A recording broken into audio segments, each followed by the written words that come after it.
Una storia partita da queste acque un anno fa, Argentina 2017, 9 ore a nuoto per percorrere e vincere i 54 km della sfida mondiale femminile in acque libere.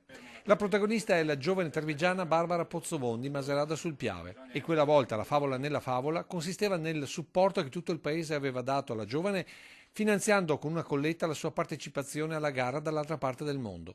Una storia che si è ripetuta anche quest'anno in Macedonia con Barbara, che ha conquistato il secondo titolo mondiale ma soprattutto un singolare soprannome. Come ci sente essere la caimana per questo sport? Lo sento come mio questo nome perché comunque fa parte di me non mollare mai e non arrendersi mai. Quanto senti dentro di te l'acqua del Piave?